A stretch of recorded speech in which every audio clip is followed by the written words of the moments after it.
Hey guys, welcome back to episode 10 of the Harbor Site. These are always exciting for me to do because I get to hang out with my friends and just talk about awesome stuff. But this is one I think we have literally talked about this man on almost every podcast, or at least his family on every single podcast. Everybody's like, when is he going to be on though? Yeah. Or at least talked about you or your son, Braden. So on episode 10, we've got John Mark Kennedy. What's up? What's up? Welcome, man. Thanks, man. So we talk a lot about on this podcast that you actually have heard a bunch of these, right? Yeah. We talk a lot about family, marriage, being men, real men. And I know that you're definitely beating that drum as well. But not only that, you live it. I mean, you've got how many kids? Four kids, and you're only 45. 45. What are the ages of all your kids? 20, 18, 13, and 11. And the 20-year-old, you guys, is the one who beats me up and makes me sad all the time. But he beats a lot of people up. He lives it. He loves it. Yeah. He's all about it. So, before we get into any of that, because I have lots of questions to ask about how you have done what you've done, because they are all, from the outside looking in, you just got great kids, man. Thank you. They're all super respectful. They're all it seems like they're all very goal driven. They have a lot of respect for, the people around them. They seem like they generally care about everyone around them. And how that is supposed to be normal. It's such a stark contrast from what everything is. It's not normal now. Right. You know Sadly. what I mean? Yeah. Sadly. And so I would like to know, we'll get into it, but I'd like to know, like, what's the secret, man? What have you been doing? But first, congratulations on winning the challenge. Thanks, man. You won the 30-day Agoge challenge in October. So for those of you that don't know what the 30-day challenge is, it is a 30-day challenge that we build an exercise routine for you. We give you a custom meal plan to you because everybody's nutrition needs are different. So we give a 30-day meal plan that's macro-based, but also we give you a recipes and we have a group, and then we get after it for 30 days, and not everybody makes it. Yeah. Most people it takes 2 or 3 times to do the full challenge to actually make it through the 30 days. And this was your first one, right? First one, yeah. And then you won. What did you think? It was a challenge. What did you? Let's go back to this. What did you think? What did you think when you were signing up for it? Like, I'm going to do this. Man, I basically was just looking for a kick in the rear end. Yeah. I'd been doing some stuff on my own and trying to lose some weight, and I hit a wall, and I saw you talking about it, and my wife, Christian, who helps you guys out. So I was like, man, what the heck? I'll give it a shot and go for it. So, but what was your perception of it? Like, before you got into it, what did you think it was going to be? I didn't know it. I honestly didn't think it would be as much of a challenge as it was. That's for sure. Yeah. Yeah.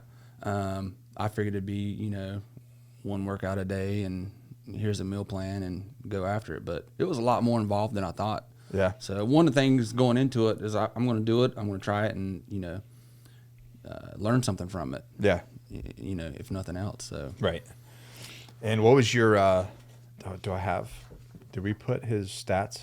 Do you remember your stats? Yeah. Got them on the line. I lost 15 pounds, a total of 16.7 inches. That's and crazy. 2.5% body fat. That's in 30 nuts. days, yeah. My goal was to lose 10 pounds. So I lost 15. That's why you won $1,000, right? Yeah. And what'd you do with that $1,000? Because I heard some rumors. Yeah. Well, half of it, like a day after I found out I won, my daughter was outside riding her scooter, and she wrecked it and fell in the street and chipped both her 2 front teeth. So a lot of it went to fix the teeth. I'm like, man, you got to be kidding me.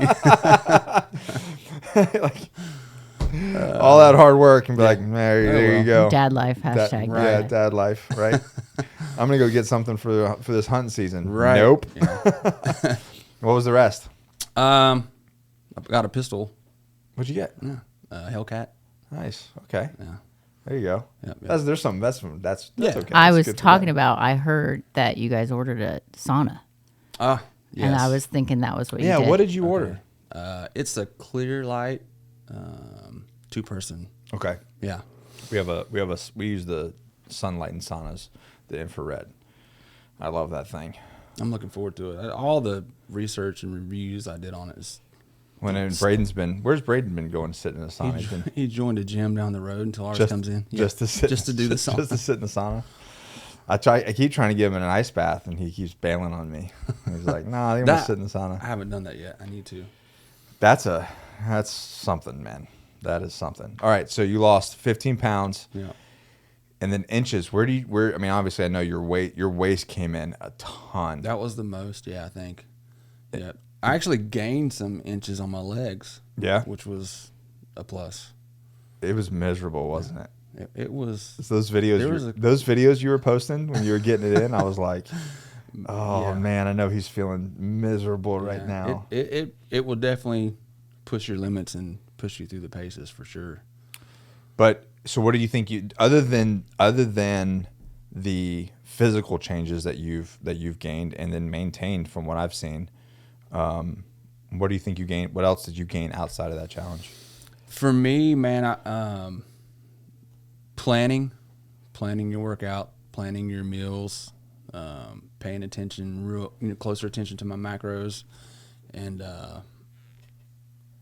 sleep. Yeah. I was not getting enough sleep. So you weren't recovering. No. So people underestimate the power of sleep for weight loss. Right. Like your body needs to rest. You burn a ton of calories while you sleep, and if you're not sleeping, one, you're not recovering, and then two, if I have a client that's like, hey, I need to lose weight, well, it's like, well, we're gonna walk a lot, and we're gonna get your sleep under control. It's going to be two of the first things. Yeah, I can see that. And if you have a problem sleeping and you do this challenge, that won't be a problem any longer while you're doing it. You'll be exhausted. Yeah, if Sleep you do it real good. Yeah. So really, it sounds like being intentional with your goals. Yeah. And then going through that challenge, man, it just made me realize that I could push myself a lot harder than I was. I've worked out at home on my own for a long time, and sometimes it just gets stagnant, and you're not you don't have a trainer there or in the group setting for that extra push. So did the group help?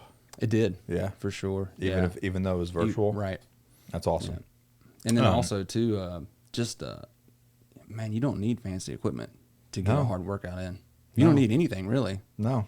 So that's the other thing I learned. It was funny. I told Josh for 2020, it was a really good challenge. And I said, let's turn the volume up a little bit for 2021. He's like, okay. And then somebody, because they didn't complete the challenge in October, and then they did the 2021 January. And they were like, y'all turned up the volume on this thing. I'm like, yeah, we needed to, we need to push people. So you going to do it again? Yeah. In January? January, yeah. That's what Tyler was wanting to know. He's like, is John Mark going to do it again? Do you think you're going to take a title twice? I'm going to shoot for it. We've never had anybody do back-to-back wins. Yeah. Pretty close. Kendra came really close. Kendra came really close. Yeah, she did come really close. But I think because what happens is you get somebody like yourself who's, was on the heavier side, and then you have you hit the challenge and you make this big jump, right? Right. Well, now it's going to be slow down a little bit. It slows down a little bit, right? So it's so you still make a great progress, but it's just once you get closer to your real goal, it starts to get really hard. Now you're playing with fraction of percentages, right? So which is fine. I mean, if you this will be 2022 will be a different challenge. Okay. Different workouts, everything. Yeah, it'll be all new. Yeah. Okay. So anybody's listening, if you've already done the challenge, it's open, and are either workouts going to be 30 Thursdays were in this past one. There's, yeah, A day a week. That is the worst for sure. yeah. And the reason for that is so that you can Recover over that, but also over the days you can kind of start seeing improvement. Yeah. Like what was the one? It was like 150 burpees for time or something like that. Right. That was miserable. But on the fourth week, almost if you're doing all the things you're supposed to be doing, like that fourth week, people's like their times improve drastically. Yeah. It's crazy. For sure, yeah. Like they shove Yeah, I've minutes seen off it. people like when they started like take an hour to do stuff, and then by the end of it, Oh, that you was know, me.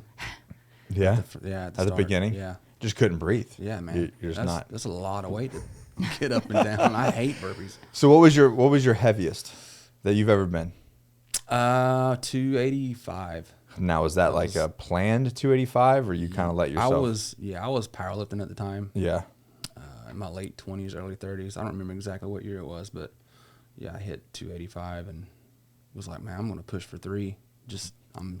Could you breathe? I couldn't do it though. You couldn't do it? Not well. Not well. Can't So even when did move. you start putting on like grown man girth? Because your boys are very lean. Yeah. Probably my early 20s. Really? Yeah. Okay. All right. I always wonder that because like you see pictures of Nick as like a 19-year-old and he was like string bean. Yeah. You said you graduated boot camp at 145. 142. Wow. I was there for 5 months though. Well, 5.5 months. Yeah. What did you go in weighing? Like 180. Yeah. Yeah. 180 to 142, man. When they picked me up, they were like, What did they do to you? yeah, they looked like, they said I looked like something out of like a concentration camp. I looked sick. But then I like got out and I was like, carbs. I ate everything, man. I was so freaking hungry. But you don't feel like, when do you feel like your grown man girth kind of came in? My first deployment, I was 20 to 21. So same. 2021, I was always lifting weights, but it just never took. I would eat, like, when I was a teenager, I'd do if you guys remember the Go Mad, the gallon of milk a day. Right. And I'm not even supposed to drink. Well, nobody should be drinking that much, milk in general. It's horrible for you. But I was trying to drink a gallon of milk a day. I was just a little skinny kid, man. Yeah. I couldn't put on weight. It was when I first started working out. I was 18, and same. I couldn't put weight on. So the guy, it was one of those old school rusty gyms. Yeah, that's what I had. Yeah. There's an old guy who used to powerlift running it, and I was talking to him about it. It's like every night before we go to bed, eat 2 peanut butter and honey sandwiches and just pile the peanut butter on. And I put 10 pounds on like that. Wasn't all good weight, but yeah, right. So, but there is a glycogen response to Probably help you sleep real good too. yeah to that, to where it stimulates your IGF-1 and you start to grow. But really, it's really like 2021 is I started doing the protein shakes. Really started thinking about protein post training, and then starting to lift heavier, and it just kind of took. I came back probably like, from that deployment, like 20 pounds heavier than I left. And everybody was like, geez, Nick. No, I did not take steroids. Right. I was not taking steroids. It's just being young. That's what being young will lifting do. heavy. Being young, lift Yeah. heavy and eat a bunch. I was eating everything. Yeah. Plus I was, having, I was getting that cheap ass whey protein from the PX, the deployed PX. Put hair on your chest, literally. The hormones will put hair on your chest. Yeah, but then, for me, throughout the years, because of the military, like I would get really jacked and big, and then we would do something. I'd be living in the jungle for, right. and I would go right back to like Building yourself up. Yeah. Get broke down. It'd be like back down to 180 or something. And then I'd go on deployment and get lift heavy again and eat a bunch, and kind of what I'm doing now all the time now. I was during the pandemic. I got down. We were doing speakeasy jiu-jitsu. I was doing like 6 days a week. I dipped down to 189. Wow. When I started with Crest, I was 240. Yeah, I remember that. Yeah. Yeah. I couldn't do anything. I remember you just like smashing the hell out of me. I'm like, this is awful. This is absolutely awful. But in a good way. But yeah, yeah. I was like, I think I need to lose some weight. This 240 in at Crest doesn't suit me anymore. I was doing like a lot of heavy lifting. I was like, but this is not functional. I can't move around. So I got down to, at one point, 189. And she was like, nah, you need to put some weight on. Now I'm 225. But I'm going to start losing here shortly for big 4-0. Yeah. I'm turning 40 February 16th. Get shredded. Try to get shredded. Yeah. I want to be shredded by 40. Right. Why not? Yeah. Like, Yeah. there's no excuse not to. Right. All these guys that are like, no, I can't do it. I have kids. Well, Yeah. John Mark did it, so I can do it. Yeah. Yeah. I'm on a mission to get shredded. Yeah? As well, yeah. So that's why For the first the time. next challenge. Yep. Yeah. Mm. 45. And you got on you just got on TRT as well, right? Yeah. How long you I'm been on on week 6. Oh, so it's just kicking in, Yeah. really. Are you I feeling started a it right difference? after the challenge, pretty much. Yeah, man. Some of the big side effects I've been having for a while was just no energy, recovery's terrible, and motivation, and Yeah.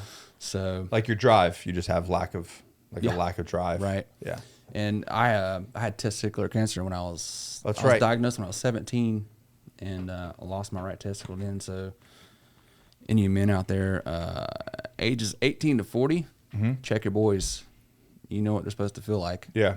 Is that how you found it? In You a warm shower? Yeah. You self-diagnosed? Yep. I had some achiness and was taking a warm shower and was like, something doesn't feel right. And so I was working in construction at the time, and I mentioned something to my dad, and he was like, you got a physical for college next week. Just mention something to him. This is probably a hernia.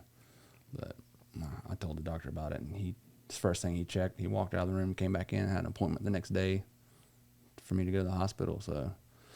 yeah. You have to do chemo? I did. How long? Yeah, I did 2 separate bouts of chemo. They put in a Hickman catheter and just ran it continuous for a week. So they removed my right testicle, and then in the CAT scan, they found I had 3 tumors in my abdomen, so they had to go in and take those out.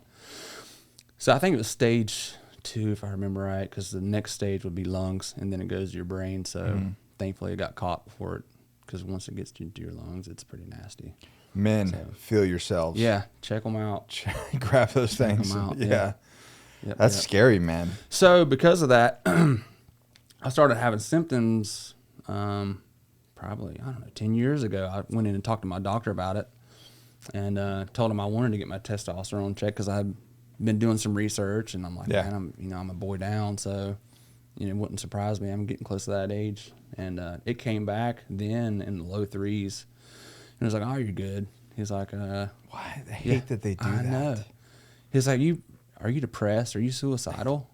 I'm like, no, man, I just don't have any energy. I just don't Yeah. feel right. So He's like, oh, you're good then. yeah. So I've had it checked once a year since then, and And you've never been on it. never been on it. And then I saw your stuff on it. Yeah. And started doing some more research, and the stuff that's come up now, the number, plays a part in it, but it's basically on what side, what. It's how you feel. Yeah. Yeah. Exactly. Like Everybody's number is going to be different. Yeah, So- I might feel like crap at 500, and you might feel like amazing at 500. Right. You know what I mean? Like that. There's no these docs that just go, oh, you're within Yeah, the they don't- range. They don't know it. I mean, they're not trained on it. So No. all they're looking at is a chart, which isn't even really correct anyway. And if you would have said you're depressed, we'll just give you some And antidepressants. that's Right? usually what they do. And that's what he offered, but I didn't. What? I don't need- yeah.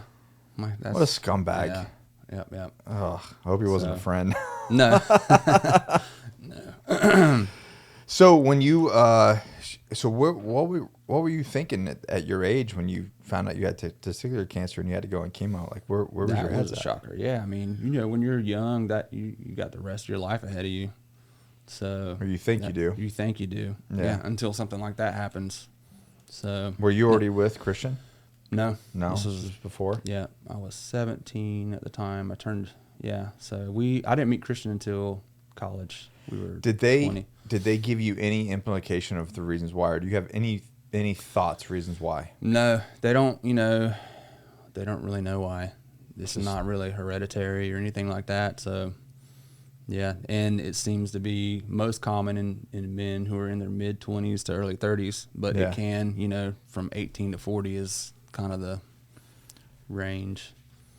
So, Wild. And they told you that you probably wouldn't be able to have kids. Well, the doctor who operated on me, I went to Duke University, and he's retired now. Good dude. That's a great university or place to have surgery. Yeah. He told me he didn't think I would have any issue with it. So after Christian and I got married, and we were living in Kentucky at the time, and I went to see a doctor there, and he said, "Look, because of the type of chemo you had and the surgery and everything, he's like, you're gonna have some issues trying to have kids." And I was like, "What?" So Christian and I hadn't been married that long, so we never were like, okay, we're not going to use anything because this. I'm probably safe anyway. Yeah. So God had other plans, dude. When we were 4 kids later, that dude was wrong. How fast did she get pregnant? Oh, let's see. We had been within a year. Within a year? Yeah. Braden was coming out strong on the way. Yeah. Strong and stubborn. Yeah. Yeah. Well, I want to get into some of that. And you guys only dated like 4 months, and then we dated 4 months, and I think 3 months later, after that, we were married within 9 months. So. What? When you know, man. Is that what it is? I think so. Oh man. How long you been married now? 23 years. Going on 24. And, I could see somebody. I kind of made that decision myself. I can't say when you know, but I do see a lot of young guys make that decision early. I feel like as I got older and I've been divorced. Like when I met her, I was like, I know, but I don't want her to leave. But it definitely was. It took some work on both our parts. Yeah. It'll let go of a lot of personal inner Maybe struggle. that's what it is. When you're older, you got a little more baggage than you do when you're younger. Maybe, yeah. I know I was for sure about it. And was she? Yeah, probably not as sure as I was, but it didn't take long. It didn't take long to convince her. That's awesome. But she's 1 year younger than you? Almost, yeah. Almost, okay. So you guys just met in college? Met in college, yeah.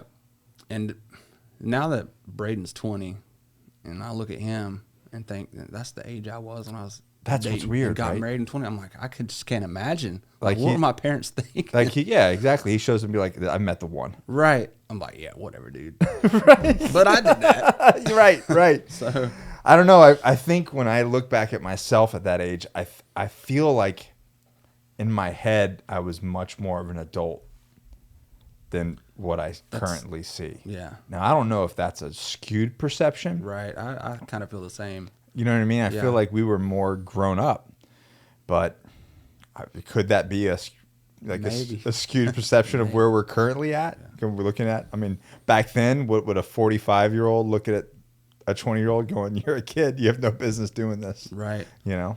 Yeah. I don't know. So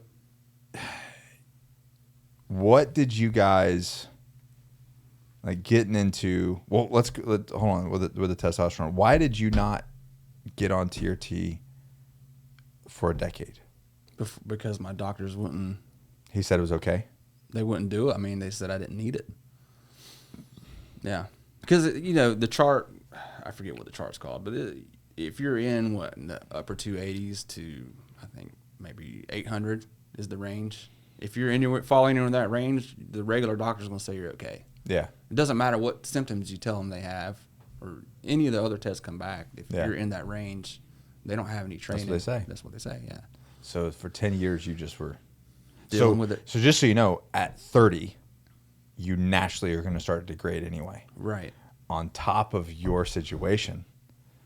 That's wild. Right. Wow. And how do you feel now? Great. Yeah. Yeah. Yep.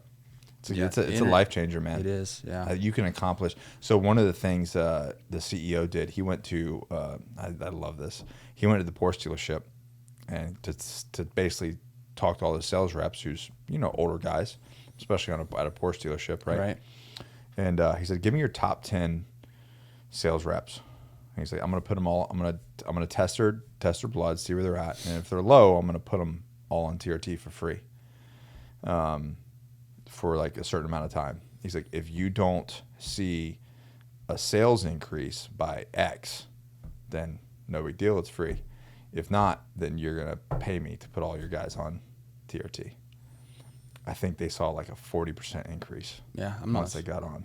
Yeah, that doesn't surprise me. So now he just like, fucking, I'm gonna pay for all these guys to be on. Right. Because they just perform so much better. And one thing that pulled the trigger for me too when I was researching it, everybody I came across that had done it, like older guys my age, some even older, were like, man, I wish I would have done it. Why'd I wait so long?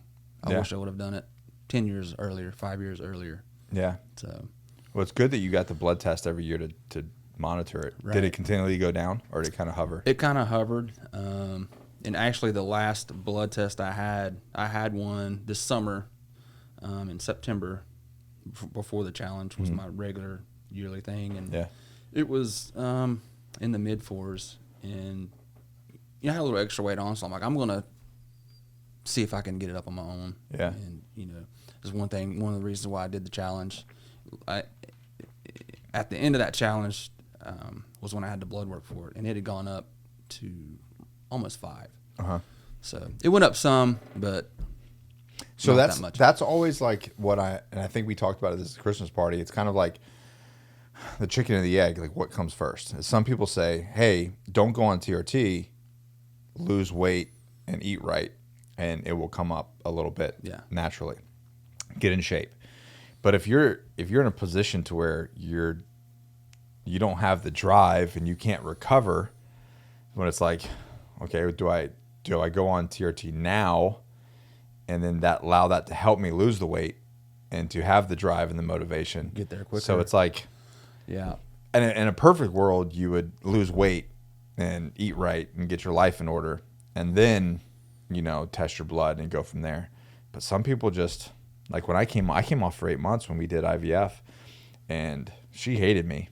But I would work out. I would be sore for 3 weeks. Yeah. 3 weeks. Yeah. I was like, I could barely walk. I would do just a calisthenics workout, and I'd be sore for 3 weeks. And people just don't understand that until you've experienced it. But I was a miserable sack of crap. Sad. You were very, very lethargic. I was very, very lethargic. Yeah. If you're having issues too, obviously, if your diet's not clean, you're not exercising, doing all. If you start doing that, it's going to help, but it's not going to fix it. No, it's not going to fix it. No, especially if you have a damage, like you've got CTE or TBI, hypergonadism, and well, that's what's going to cause that. Or you've had testicular cancer, like Johnny's about to turn 28, and he's already on it. He's been on it, over a year? Yeah, over a year, because it was before after his birthday. I saw a couple symptoms that kind of made me kind of wonder. So I was like, hey, well, let's just get your blood tested. He was like, I think he was like 26 when we did his blood test, 26, 25, something like that. And he got his blood test back, and it was low. It was like the biggest thing being he couldn't 300s. Sleep at all. Yeah, sleep, energy, focus kind of thing. And it was just, for his age, it just seemed weird. So I told him to do a blood test, and he was like in the high 3s for that age. I was like, what the heck? Yeah. So come to find out, he had a skateboarding incident when he was a teenager to where something happened. He tore his scrotum and it fell out. Oh. They had I call it a brownout. Ouch. And it was hanging down by his knee, which I didn't know those things go that far. Yeah. I guess they unravel. Oh, man. So that's trauma. Right. To that area. And so that's what caused his. But anyways, so if you have any trauma in your brain or into that region, get your blood tested. Yeah, speaking of sleep and energy, that's one of the reasons why I started looking into it, because back then when I first had it tested, I was driving on the way home from work in the afternoon and fell asleep at the wheel and rear-ended somebody. No. Yep. Anybody hurt? No, nobody was hurt, thankfully, but yeah. And Do you have sleep apnea? No. No? Mm-mm. So it was just exhaustion. Yeah, I guess. Just pure exhaustion. Yeah. And it was out of the blue, man. I didn't. Yeah. All right. So you got married at 21. You've been married 23 and a half years. Yep. Like, obviously, well, maybe not. Maybe you are the man then that you are today. Is that a good statement, or do you think you've? I mean, I've definitely grown since then for sure. Yeah. But your morals and what you believed and how you. Okay, that's all the same. For It's sure. been it. So Yeah. how did you get that foundation? Man, it started. I grew up a preacher's kid. I'm a PK. Woo! My dad. That's was usually a bad thing. right, and it was there for a while. That's her too. Yeah, honestly, yeah, I had my rebellious stage, but by the time I had met Christian, I was kind of past all that and had rededicated my life. So, that's where that foundation came from. So just, living for the Lord and. But how does that transfer to being the best man that you can be? Because I know plenty of people that believe in that and follow the Lord and all that kind of stuff, and they're right. not great people. Yeah, you know what I mean. Maybe they're trying, sure, but they're not. It ain't there. It ain't happening. It ain't happening. Yeah. So how did you? Well, what for clicked one, in your head to where it was like, I'm gonna be the best father and husband that I can be? Man, I don't know. Christian, for one, makes it easy. Just The right person in your life. the right person. Yeah, That's right. his wife's name, by the way, Christian. Yeah.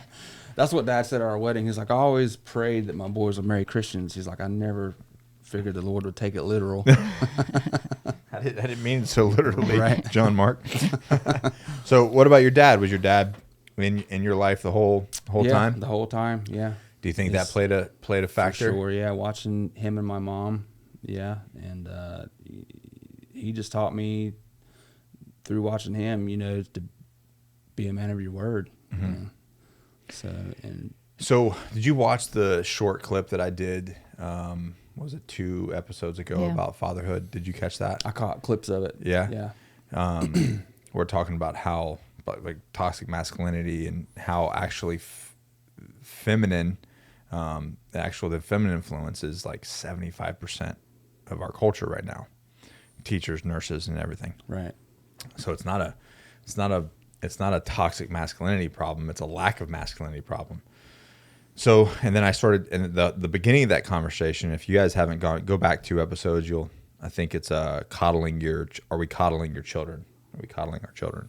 Or are we preparing them for the future? That's what it was. But as I look at society, I go back to, I look at somebody, that is essentially just a kind of being a piece of crap human, not living up to their potential, or somebody like Braden, your son. And I'm like, what's the difference? And I kept going back all the way to the 60s and looking at our government and what they're doing, and it all comes down to a strong, positive father figure in the home. In the home, right? And you had that, Right.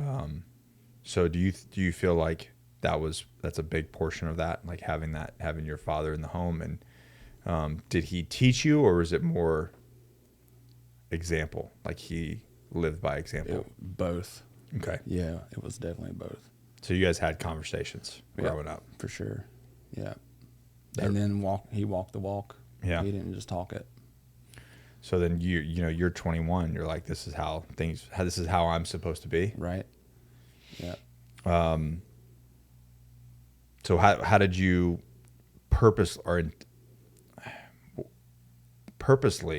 how did you apply that to your life when you met Christian?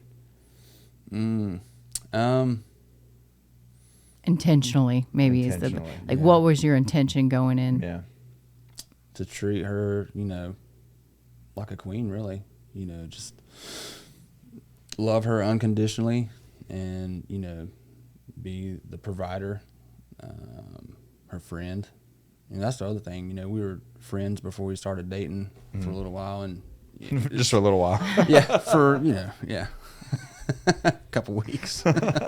We're really good friends. We should date. Right. And plus you're hot, so. But, yeah, that and just, constantly asking for wisdom and discernment and, praying about it for sure. So, Did you guys ever? We kind of talked a little bit about it, and we'll get to it. But did you guys ever hit like rough spots? Yeah, but I would say rough for us. Yeah, You know, it's all. It depends on the relationship, Relative. right? It's all relative. Right. Yeah. So, but there's never been a time though where I was like, man, did I make the right decision? That's never entered my mind, not one time. So, yeah. How did you navigate those rough spots? And was it your fault? Oh, of course. Yeah, it usually is. Yeah, right? it was. Yeah, Yeah. yeah. That's The usually cause of it was I was working, and usually it would peak out when hunting season was in, and I wouldn't be home much. Yeah. So it would just cause issues. So you're just your focus. Yeah, for sure. So then you start having kids. Did that kind of bring some other challenges that you weren't prepared for? Other than financially, not really. Yeah, I mean that's. Yeah. But like Braden, like how old were you when Braden was born? I was 22, I think. Yeah. 23, I think. Yeah. I think I was 23. 20. I was 23. No, I was 20 when I had my first kid. It changed mentally. It changed everything for me. Yeah. Still wasn't the man that I am today or who I wanted to be, but it definitely changed my priorities with her. Yeah. That was the most amazing single moment of my life was watching your first kid be born, and It's amazing. It's like instantaneously. If you are a good human being and you are like want to be a good father and you want to be a better person, that right there will make such a huge impact. But I just remember immediately falling in love with her, and was just like, this is everything right here. Yeah. And anyways, so on the outside, it looks like everything is perfect. Has it always been perfect? Man, honestly, pretty close. I feel Pretty like. close? Yeah. But what about, telling me about the struggles with some of your kids going through? Because these are the things, the reason why I ask, because it's never all the way perfect. For sure. And Yeah. people have struggles, and it's Yeah. like, Yeah. you look at it and you go, well, that's there. The whole comparison thing. And the exception, making themselves exceptions. People go, well, that worked for you, but I have this, that, and the other problem with my spouse, or this, that, and the other problem with my kids. yeah. So you don't understand. Right. And it's like everybody has, whether a boy or a girl, they're going to go through phases. Everybody has struggles. The difference is how you deal with those struggles. Right. So my question to you is like, how did you deal with those struggles and then get a positive? What were those struggles? Like with the kids? Yeah. Yeah. And then you with you and Christian together, obviously. And then Right. how did you, like, what were the tools that you used to have such a positive outcome? Gotcha. Because Yeah. the guy is, like, as much as I hate him beating me up all the time, he's just a phenomenal young man. Absolutely phenomenal. Well, I guess back step a little bit. Yeah.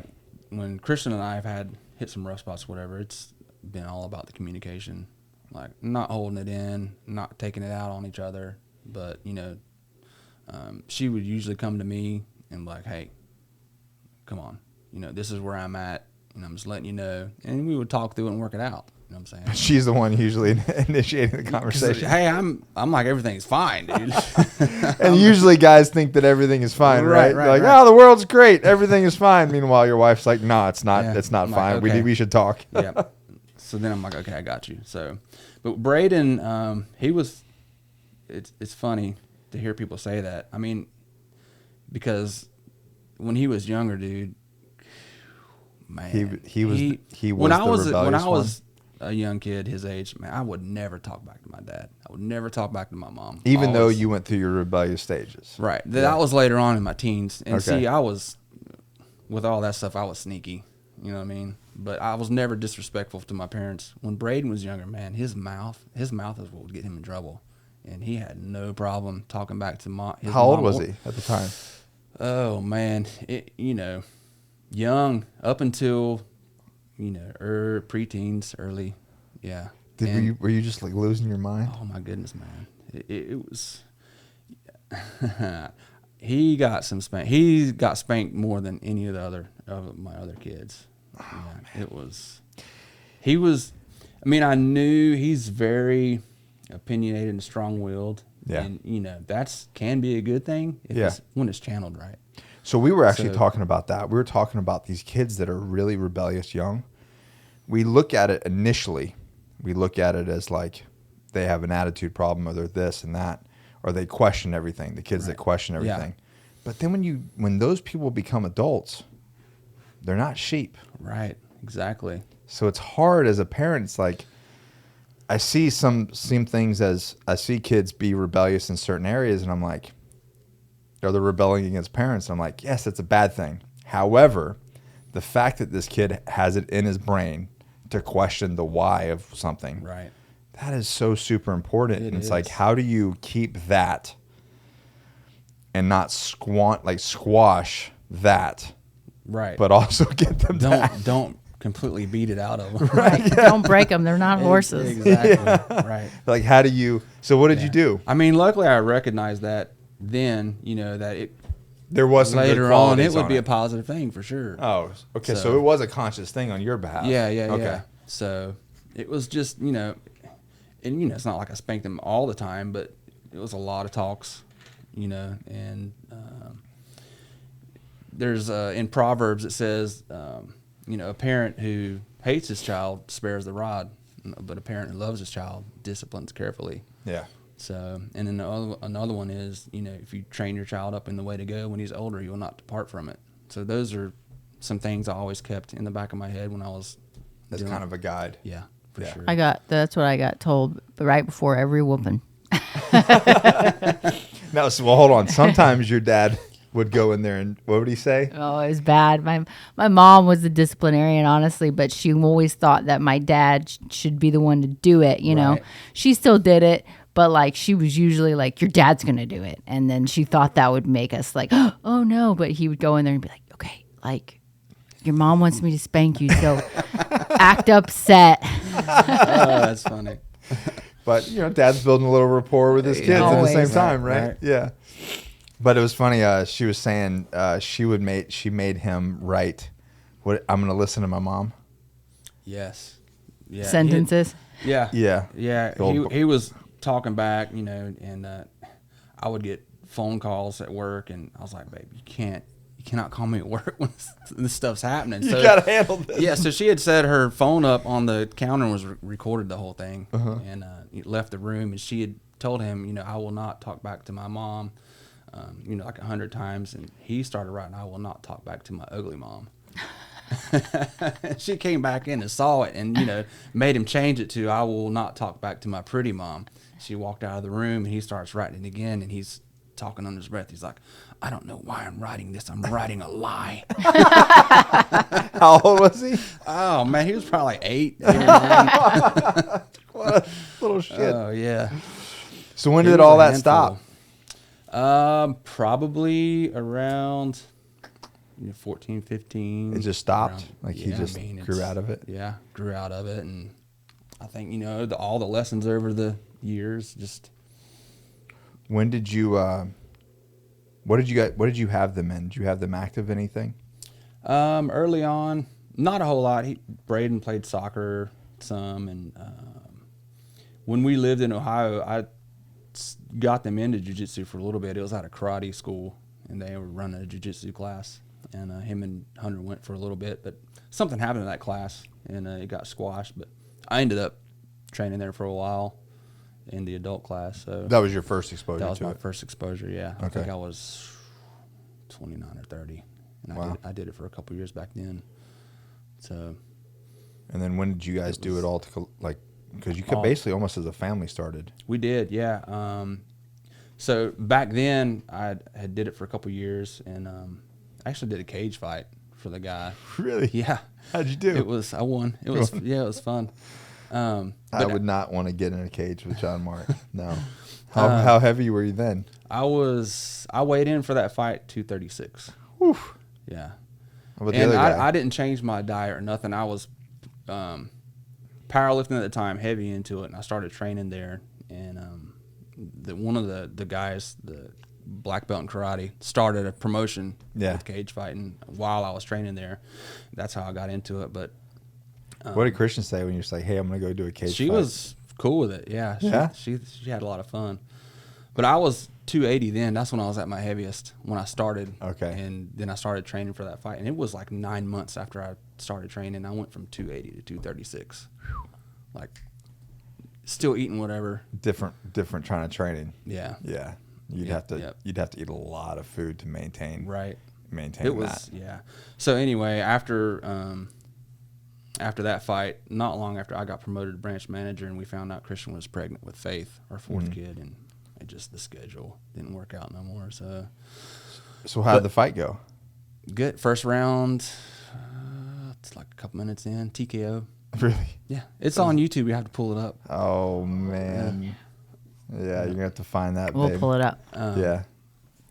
So fast forward, we moved here and had been here in Hampstead for about a year or so. And Braden had started showing interest again, wanting to get back into training, as did myself. And there wasn't any close gyms around. I was driving down 17 one day and saw the Crest sign up, and the light was on. It was at night. I just pulled in there. The old place, right? The old place, little yeah. teeny place? And Johnny was in there with his family squatting, and the door was locked, so I knocked on it. And he came over, and he's like, "Hey, yeah, we're not open yet, but we're having an open mat Saturday. Come check us out." So we all went, the whole family, Saturday, and signed up that day. That's awesome. And, yeah. So what year was this? That was what? Oh, it's got to be getting close to 4 years ago, I think. Wow. Yeah. Yeah.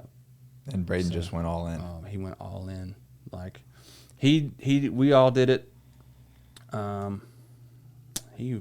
was he, a sophomore then? And the next year he was doing jiu-jitsu, and he wrestled at high school. Okay. For the first time. And so he was wrestling and doing jiu-jitsu. And after that wrestling season, man, his jiu-jitsu went through the roof. It went through the roof. That was a good. For those of you who listen, he's there's a lot of people from the gym actually listen to this too, so this would be interesting. He's trying to be like world champion. That's his dream. That's it. This is a job for him. Yep. Yeah, he's got it. He's got it too, man, in his brain. And then your next yoga song, he's a blue belt as well. Yep. And then I don't know what belt. Gabe is gray. He's yellow. Yellow. And I help out with that class. Yeah. So I'm always giving them. Giving them business. Is Faith in there too? No, she's not middle school yet. No. Yeah, she just started in that class. She's in that class a couple as well? weeks ago. Yeah. I must They have moved missed her up. Yeah, because she's so good. tall. She was in another class and it just looked ridiculous. Yeah. The next town is those kids are small. Yeah. Yeah. Yeah. I really enjoy. Like I obviously you guys I have a very busy schedule, but that is something that I've tried to make a very priority because that generation right there is so important. Yeah. Well, that's when you kind of made a choice.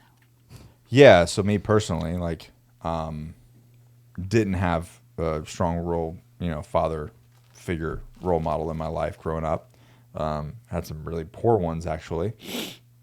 But that time in my life is when things went south for me. At that age. Gotcha. Because if you don't have a really positive outlet and you don't have good role models in your life, you are going to go search for something that's missing. Yeah, that's true. And you will find it. You'll find something. Yeah. Good or bad. Good or bad, you'll find it. So I, was talking to her. I said, "Hey, I got promoted this past summer, and I was like, I really want to help out with this, and think we can make it work." And for the most part, we have. But man, every time I go there, I leave. I'm like, that was such a cool, just watching these kids because they learn so fast. Yeah, they do. like faster than we do. Yep. Like they pick stuff up so fast, and to watch, especially the young girls, pick up stuff and just become little warriors. Yeah. And there's some beasts in that class. there are, man. There are. And it's awesome to watch. And I'll come home and I'll brag on all the kids. And like, this person did this, or this person got promoted. And the truth is, it's like you may be the only male role model in their life right now. A lot of them. I know for sure that there's one little boy. Her mom told me that. Yeah. And there's a lot of, guys that are deployed, and their sons or daughters in there, and they're while they're deployed. And it's like, if that's the one thing that keeps those kids, engaged, out of trouble, and focused, and not only that, but they're becoming better, right, all around. Yeah, that's man, you can't. It was Kirk Weisler who did I don't know if he came up with it or something, but he basically said, and his business is helping, working with adults and corporate, Fortune 500 companies on leadership and things like that, and teamwork. But he goes, basically, helping an adult change their life is meaningless, because Vice changing one kid, one teenager, and basically it was a math equation. He's like, because if I can change one teenager, that teenager is going to meet someone, right, and he's going to have an effect on their significant other, and then he's going to have kids, and say they have 2.5 kids. And then now their reach, their spread of influence. That makes sense. Yeah. Vice an adult, that it's a single point of contact, right? And it usually stops there. But if you can change, like what your dad did with you, and then what you did to your kids, right? You know what I mean? Like, well, now you're starting to create a community change, right? And your kids are going to affect theirs, and so on and so on. So his whole point was like, if you want to change the world, go invest in the children. Other countries are doing it a lot quicker. Yeah, in the wrong direction. In a lot of different ways, right? They need it. Sorry, I got off. It was a tangent. I don't know what we were talking about. You helping with the class, which I did that. Oh, your jiu-jitsu, yeah. Pre-COVID, helped with that class, and it's fun. It's amazing how much you learn yourself. Absolutely. Like even just going back over techniques with them. Yeah. Yeah. I was like, Tyler he was teaching something, and I was like, I never even learned that. But I learned it from and then we went to the adults class. I'm like, I actually learned that in the kids class. Yep. So anyways, you did the whole thing. You guys all signed up. Hunter got his blue belt, and then got the blue belt blues. Yeah. We'll have to pull him. You did that a little bit too. I did. What happened? Well, most of it was due to injury. I was gonna say you hurt your knee, right? Yeah. Yeah. Torn meniscus. It's like a second degree tear, and they were going to do surgery on it, but I opted out. I didn't. Yeah. Why? I researched it, and what I found was people who had the same kind of tear I did, who had the surgery, versus people who had that tear and didn't have the surgery, and 6 months are in the same boat. I'm like, well, that doesn't make any sense. Especially you have to pay for it. Right, exactly. Yeah. And go through the rehab of surgery and whatnot. So anyway, that's what sparked it, and took some time off for that. And then hunting season came in. And jiu-jitsu or hunting. Right. You do have a lot of mouths to feed. Yeah, that's true. Yeah. I told Braden, man, I love jiu-jitsu.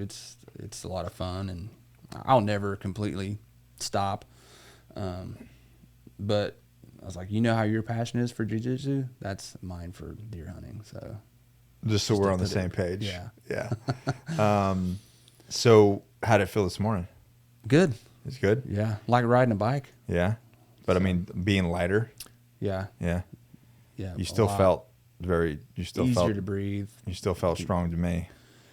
I was like, well, this is the same. This all feels really familiar. Well, even though I was out, even during the injury, I was always drilling and training around, never completely stopped. So. That's right. You told me Braden actually put you to sleep. Yeah, that was at the old gym, dude. Was it really? Yeah. Yeah. Before he even got as good as he is now, he caught me. I've never been put to sleep before. And why did you tap? Because I went to sleep before I knew it. I was like, dude, I've always gotten out of it. It was in I was coming up on the single, and he caught me. And guillotine. A guillotine. And I've always been able to get out. And What was it? he had gotten into that man strength that I wasn't expecting. He caught you off guard. And I ended up on top of him, and I'm like, and he's like, Dad, what are you doing? Get off me. I'm like, I can't move. What was his reaction afterwards? He was pretty pumped. He's Was like, he? finally, 'cause he had never tapped me before. That was, yeah. That's pretty drastic. Yeah. Oh man, well she keeps trying to get Christian to go, but She's come. She went last night. She was back. oh yeah, Was it last night? Yeah, last night. good. Mm-hmm. She's coming. That's good. Everybody's scared of her. She's so strong. She's so strong. She is. Yeah, she's a beast. Everybody's like, if she comes for any degree of time, we're all in trouble. 'Cause Good. She's gonna kill you guys, us all. all those girls need that. She's just anytime I'll just say this, like obviously I'm on white belt, so I don't know anything, but anybody who comes in there and is in great shape, it's like if you can smoke people just because you're outlasting them, like you're gonna be good. You're gonna get it figured out. Cardio is a big thing for sure. Some of those girls that are good are out of shape and they're like rolling with a bear. How is your whole family being kind of linked up with Crest? Have your whole family benefited from it? Oh, for sure. Yeah. Yeah. Explain how that dynamic has changed, or what benefits have you seen as a family unit doing it together? One of the big ones is we all have something in common, and something we can do and grow and share in together, and then just my big thing for getting the kids involved was, number one, so that if anything ever comes up and they, God forbid, get into a physical altercation, they'll know how to handle themselves. Especially Faith. Yeah. There might come a day when the boys or myself aren't there.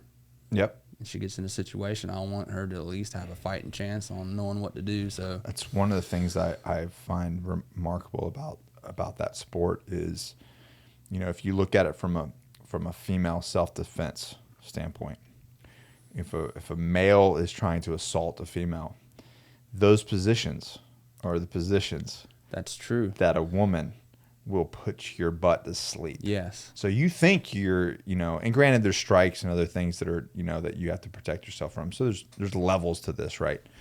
But if you're going to assault a female and you do that to some female that's been doing jiu-jitsu for 10 years, yeah, it ain't going to go the way you think it's going to go.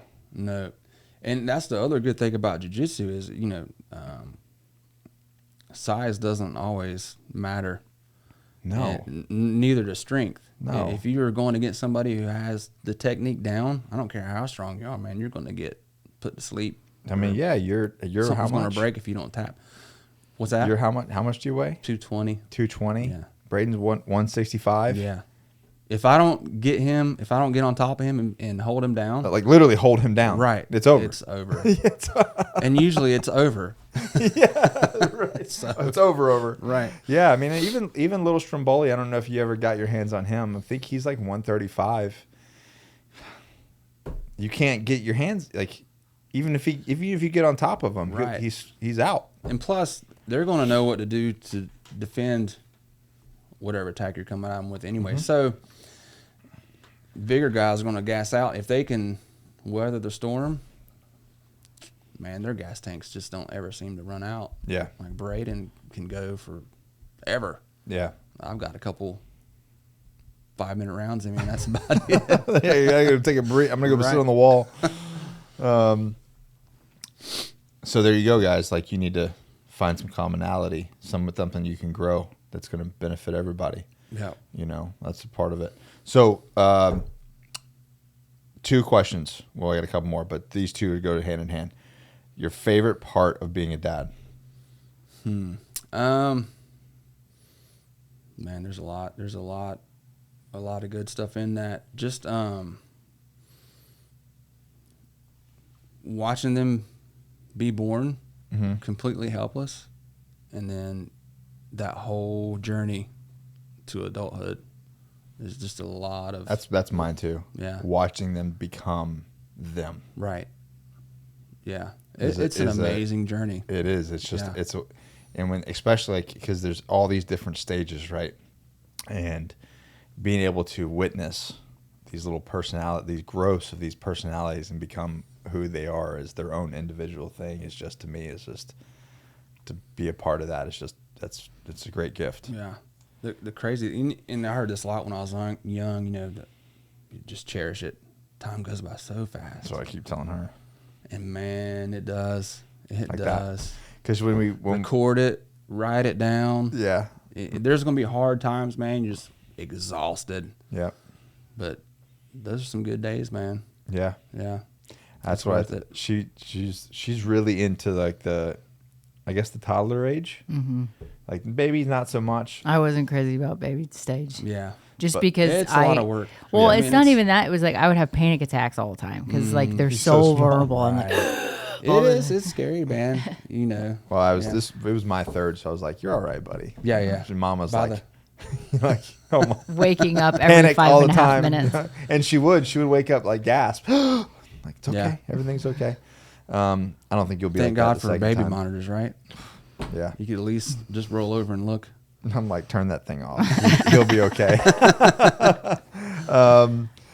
But this being my third and being older this time, it was so different for me. You know, when I had my first daughter, I was like, is she gonna die? I don't like, and she would cry, and I'd be like, I don't know what's wrong. I have no idea. That's the worst. I have when no they're young idea. and can't communicate what's going on. Yeah. And but now I'm like, you're okay, bud. You're all right. You know, it gets easier. Right. It does. All right. Hardest part of being a dad. Being the disciplinary. Yeah. Probably. Why is that? You know, it's especially with a daughter. Mm-hmm. That's, I don't know, Do you have a different relationship with your daughter than you do your boys? for sure. Are you softer with her? I am. Yeah. Do you I find can't help it. am I softer with my girls than I am him? Oh my God, it's ridiculous. Really? Babe, if Anna sheds one tear, you're like, okay, whatever you want to do. That's funny. Luckily though, Faith has made it easy for me. Yeah. She's a sweetheart. So Yeah, so are mine. They're sweethearts. I've only had to spank her one time her entire life, and I wouldn't even really call it a spanking, dude. It was nothing like when I had to spank the boys. So I couldn't spank Anna one time. I don't remember what she did. I think she drew on something or something. Her mom wanted me to go spank her. So I went into the room, and the way she reacted, she knew this was like part of it. Like, I'm going to your room, Right. you're getting a spanking. This is the way things are. You messed up. This is the repercussions, and then we're going to move on. You would have thought that I beat her with a chain. yeah, And so this whole thing, I went in, huge uproar. She was crying. No, this whole thing. The way that she was screaming and curling, probably the whole neighborhood heard it. Came out of the room. Her mom and her sister looked at me and said, "What did you do to her?" I was like, "I never even laid a finger on her. Never even touched. I couldn't get my hands on her. yeah. She was so over the top. I couldn't even get. I couldn't even bring myself to do it. I was like, I'm out. I can't do it. But she didn't do that anymore. It was just the thought Exactly, of getting spanked. But it was funny. They came out. They were like, "Oh my God, Dad, what did you do to Anna?" Like, never even laid a finger on her. It was all in her head. But it's like you said, I've heard you say it a bunch of times, like you go on a trip or you go on a deployment and you come back and you just want to spend time with them and make them I happy. hate that. And you Like, have, I'm gone. they're being awful. Yeah, I've been gone. I want to come home and be I want to be happy. With Happy you dad. and- yeah, the like, best dad. hey, you know? Right. No, I walk into a shit show and I gotta be the bad Yeah. guy after I've been gone. Right. You know, or like Coming you're home from work. coming home from work. Yeah. Like, you've been gone. You want So to I'm getting told what happened. I wasn't Right. there for it. right. And now I have to discipline for something I didn't, Right. Which it's fine. I get And it. I talked to them. I'm like, kids, why can't you just not do those sort Act of right. things? Just act Exactly, right, yeah. so I can come home and we can have a different conversation. Right. You know what I mean? Yeah. You're hurting me more than this is hurting you. That's what they all say. Now you understand why they said it. No, it's a true statement. It's a true statement. Like, all I want to do is, have fun with my kids. I mean, even when Braden was younger, he was pretty strong. Yeah. So even if Christian wanted to, she couldn't. She couldn't physically. Is that why she got so strong now? Probably. She's like, this would never happen. Yeah. I will beat my kids. When I was a kid and I would, Dad would say, all right, bend over. I'd bend over. Braden, I'd have to physically hold him down to spank him. So, and she, yeah. That gives me so much, like, insight to the, like, it just makes so much more sense, though. Because everything that's going on in the world right now. Right. Like, I haven't met many 20-year-old kids that are like, fake. This is BS. Right. Fake. But I don't know if your other sons are calling it that much, but like they are. I've got to rein Gabe back in some. Really? Yeah. Too much. Yeah. Too much. But it's like that spirit, that rebellious spirit that had that right there, that if you can teach a kid to ask why. Right. And I hate this thing. I don't know where you stand on this, but the whole thing with the parents that go, because I said so. Right. That's the weakest response. Like that, if a kid asks why, he's asking for leadership. Yeah. He's asking for the reasons. That's the best. Like, and if you don't have a reason, well, then why are you telling him to do something? Right. If it's to take out the garbage, well, why do I need to take out the garbage? Well, you're a part of this family unit.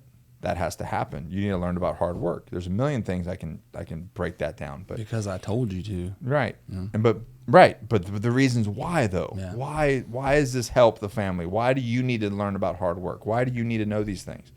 And then it comes down to the same thing. Government and taxes and freedoms and all that kind of stuff. Why? Have those conversations. Yeah. Because I said so. That's like the president. Get vaccinated. Why? Because I said so.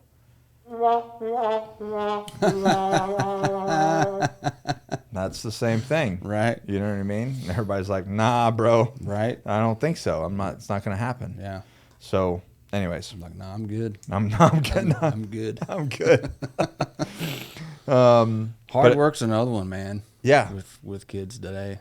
Did you make them? Do you always make them do hard work? When it's time to work. Yeah. Yeah, for sure. At what age? Anytime. I mean, pretty young.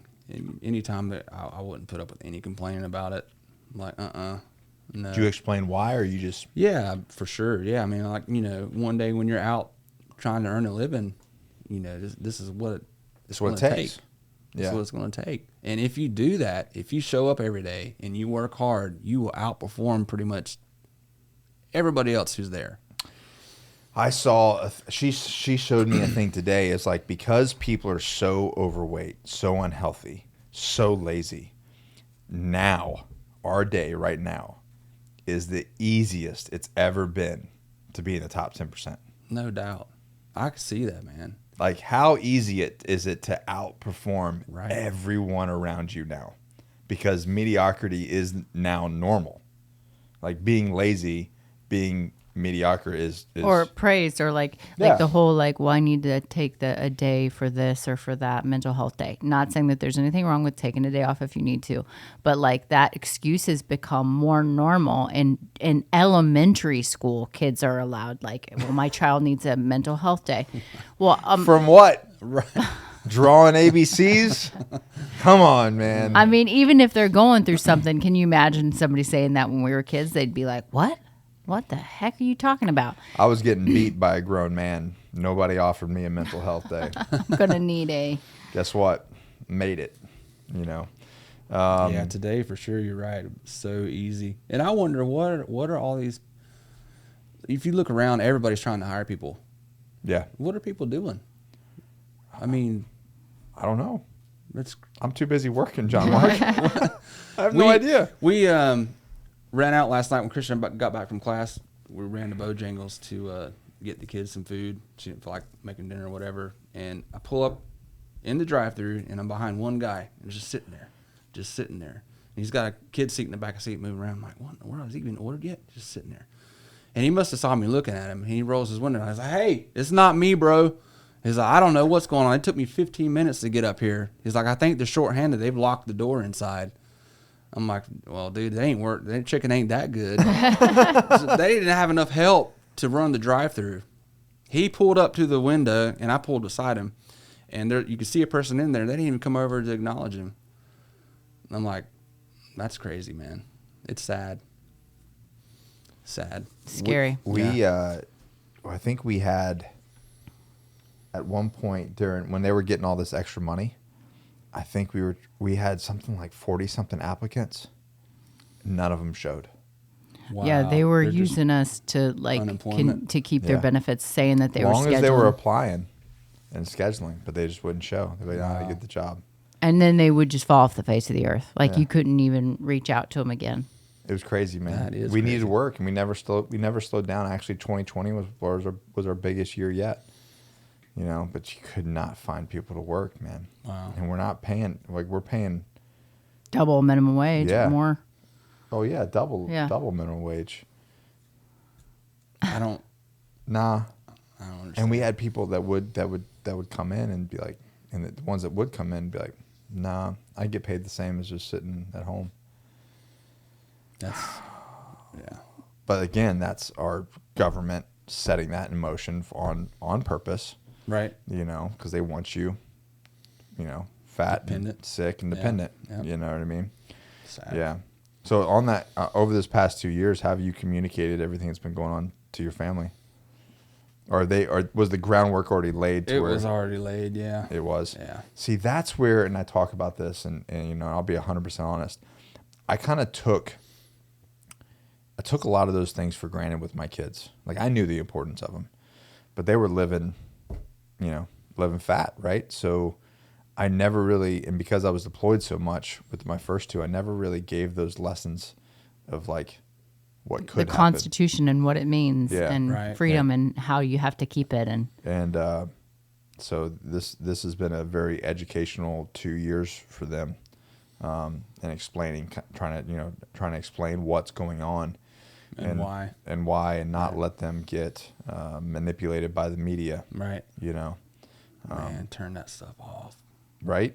Turn it off. Turn it off. It's crazy, man. I mean, everything that's going on is, it just makes me sad, man. Everything from, people like these people with, I don't want to get into like the whole abortion debate, but like the people's perception of life, just in the stuff that I hear, blows my mind. Yeah.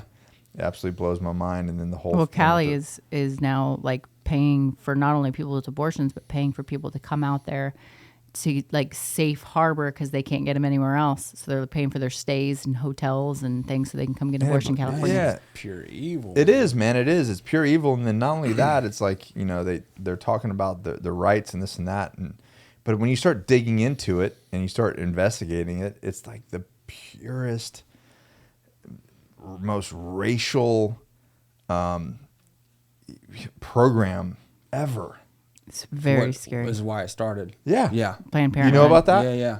Oh my God, dude. Yeah. I'm like, how are you getting scammed? Right. You are getting played, man. It's amazing how powerful the media is. Yeah. But I'm like, why? And this goes back to the kids thing. When you have a kid that is rebellious and asks why all the time. Right. It's like what you said is, what were those proverbs again? A parent who hates his child will spare the rod, but a parent who loves his child will discipline him carefully. And the other one was train a child up in the way he should go, and when he's older, he will not depart from it. Right. So it's like you're preparing them, so you have a rebellious kid that's asking why, like, figure out a way to channel that into a positive way, because those kids that are asking why, and if your kids don't ask why don't they? Right. Get them to ask why. Get the answers, the real answers, because every time you start looking into some of this stuff, especially like fathers in the household, and you really start digging into that all the way back to the 60s, it is a clear agenda of our federal government to remove men from the family unit. Yeah. to destabilize the family unit. Right. Because when especially you do, in minorities. especially in minorities, because when you do that, you get the control. When there's a strong man in a home and then there's strong men in a community, they make the rules. Right. They're the ones making the decisions. Like in your house. Was the government making decisions on how you live? Right. No. You are. That's I'm the father, the man of the house is the law for that family. And when you grow that, you grow that to a community. If you just look at, like our gym, right? And all the men that are part of that community, it's like, I look at that, I'm like, this is what they're afraid of. Yeah. That's the true threat to them and their agenda is us, because we all think a certain way. Right. And we're gonna maintain accountability of our people. Anyways. What else? I don't know. I think that's awesome. Yeah. Well, thanks. Well, let's look at this Johnny Slicks box. Yeah. So what have you used with Johnny Slicks so far? Johnny Slicks, the beach care. Mm-hmm. Oh, nice. Yeah. Yep. That's the main thing. That's our favorite. And then your favorite scents are, guess what, guys? He falls right into the stereotype as us. Omega and rugged. Yeah. See, I'm not lying. And the Beast Wash. When I tell people that if you're over 30, you're gonna like rugged and Omega. If you're under 30, you're gonna like original and alpha. I'm not kidding. It's a thing. It's a whole thing.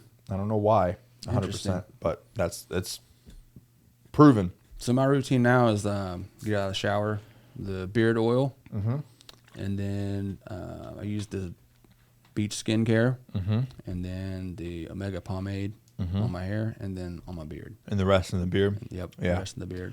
Yeah. It's good stuff. I'm going to have to go swap those out. I thought she said original. I got you rugged, but I got you the original pomades. And if you haven't, you like to use oil-based? I don't know if I've tried that yet. Okay, so I'm going to go in there and get you the new Omega those. Formula Okay, cool. 49. Yeah. Because Thank you. if you haven't used the Omega Formula 49, you're going to dig it. It's really not, like, I wouldn't use it as a beard balm like you do maybe with your oil-based pomade, but it's for your hair. It gives you a really nice stronghold, especially for jiu-jitsu. Nice. I was going to say also, this right here, we're going to get it in a bigger bottle. With a pump? With a pump, because what that beard wash actually is antimicrobial and antibacterial. Nice. because of the ingredients that are in it. I need to have Braden stock up on that stuff. Bro, I all the time I'm in there like, Christian, Braden needs to do something. But when I get done, every time I roll, I wash like my face and my ears and all my exposure with that, and like, I mean, clean as a whistle. It's nice. yeah. And so what we're gonna do is we're actually gonna come up with a bottle more something like this size, as a post Combat soap type. kind of combat sports wash. You know what I mean? To keep infections, keep it away from. I mean, anybody that rolls knows that you have a chance of ringworm, staph. I don't know what other kind of crazy funk you get when you're sweating on each other. Right. Yeah. But yeah, that. And then also, guys, this man right here is he uses Johnny Slicks. He's been on the challenge, and he's with Core Medical Group. So if the link is in the show notes below, if you are over 30 and you've got, low energy, low drive, You're falling asleep at the wheel. You fall asleep at the wheel. If you don't have that like lust for life Like you used to. man, get your blood, at minimum get your blood checked, see what it's saying. It's a 21 panel blood test. It'd be the most in-depth blood test that you can get. Links in the description, and then kind of go from there. And then the biggest thing is the challenge. The 30-day 2022 challenge is live. If you're listening to this, it is live. Go to agogechallenge.fit, and you will see me in there. You'll see John Mark in there again. Giddy up. What's your goal for this one? Man, I think I'm gonna shred down a little bit more. You're just gonna try to get shredded. Yeah. Okay. Yeah. It'll be fun. Yeah. It'll be fun. I've never had abs. So Never. Oh, we can make that happen. So that's what I'm shooting That's for. all that is the I want to get it done before my next birthday. That's a mathematical equation that we can crack. That's When's not your a big birthday? In September. Oh, easy. Easy. Well, Easy. I'm 45. Yeah. Easy. Yeah. I got you. I'll make sure that I'll pay some extra close attention to your account.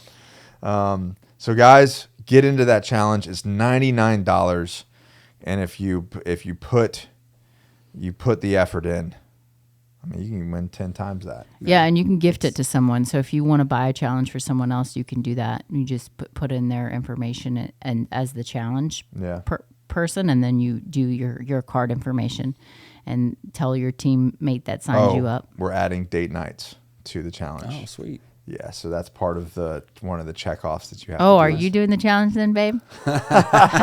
He's just doing the date night part. I'll just do the date night part. But yeah, man, it works. If you follow it and put the work in, you'll get results. And it doesn't matter where you're at. If you've ever done anything like that before. It doesn't matter. Yeah, it doesn't matter. It doesn't matter if you have access to equipment, you don't need it. Yeah. You can do it at home. Yep. Super easy. And the fact that it's $99, dude, that's crazy. It really is. That's a lot of value for $99. Yeah, our one-on-one clients pay a lot more than that. Yeah. But granted, we go into a lot more detail than the challenge. Right. But the challenge is it's that on-ramp. It's like it's hit the reset button. Yeah. And get your life priorities in order. All right, guys, that is episode 10. John Mark, thanks, man. Hey, man. Thanks for hanging out. Yes, sir. Yeah. All right, guys, screenshot this. Leave us a review. Share this with a friend because that's what we're trying to do. We're all just trying to get better, man. Trying to become the best versions of ourselves that we can become. Until then, we'll see you on the next episode.